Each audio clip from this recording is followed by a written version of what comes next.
দেখবি এরকম একটা একটা করে কষ্ট পেতে পেতে না আমি একদিন ঠিক মরে যাব।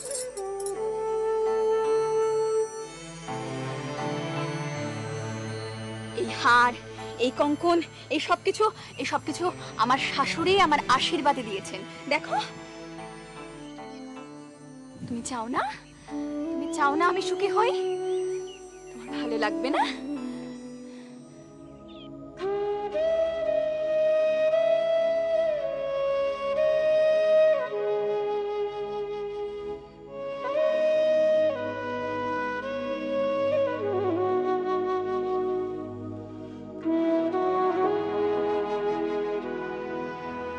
এভাবে ভাগ্যের হাতে সবকিছু ছেড়ে দেব?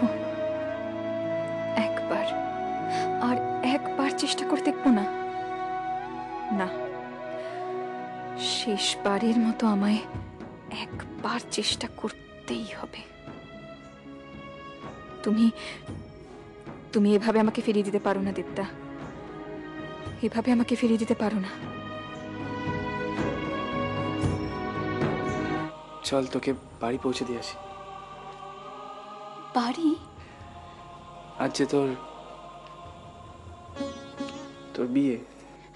এই যে বলে তুমি যাবে?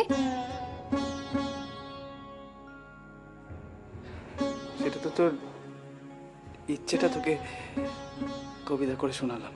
আমাকে পৌঁছাতে হবে না, আমি একা এখানে এসেছি, একাই যেতে পারবো, একাই তো চলতে হবে আমাকে। তোমার কলঙ্ক বাড়িয়ে আর লাভ নেই। পারো তুই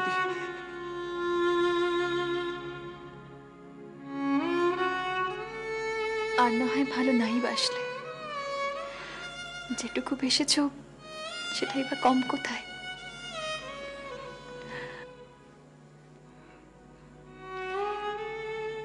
তোমার দেওয়া এই দাগটা আমি সারা জীবন আমার সঙ্গে রেখে দেব।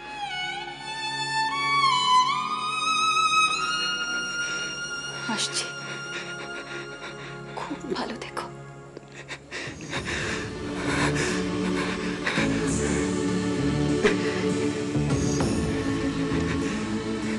ভালো থাকবো তো? ভালো তো আমাকে থাকতেই হবে, আমাকে তো ভালো থাকতেই হবে। ঠাকুরপো। হ্যাঁ বউঠান, আজ আমার পারমার বিয়ে, জানেন তো? জানি, ভগবান ওকে আশীর্বাদ করুন। আর আপনারা আশীর্বাদ করবেন না বউঠান? মুখার্জিদা, আপনি আমার পারমার বিয়েতে আসবেন না? চক্রবর্তী,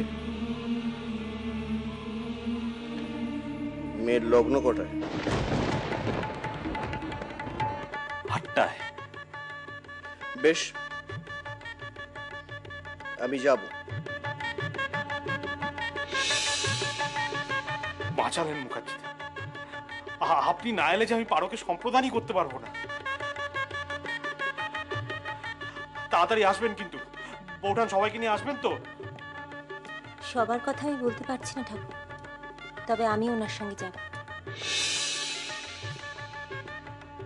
তাড়াতাড়ি আসবেন। হ্যাঁ, আমি আবার যাই, ওদিকে 5টা কাজ পড়ে রয়েছে তো। আসবেন কিন্তু তাড়াতাড়ি। আমি আসি। হ্যাঁ,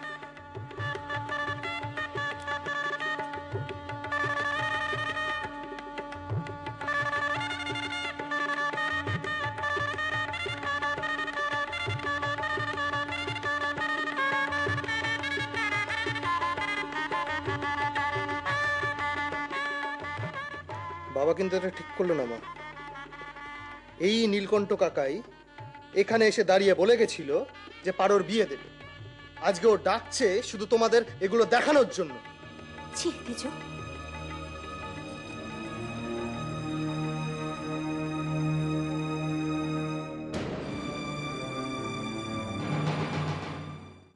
পারো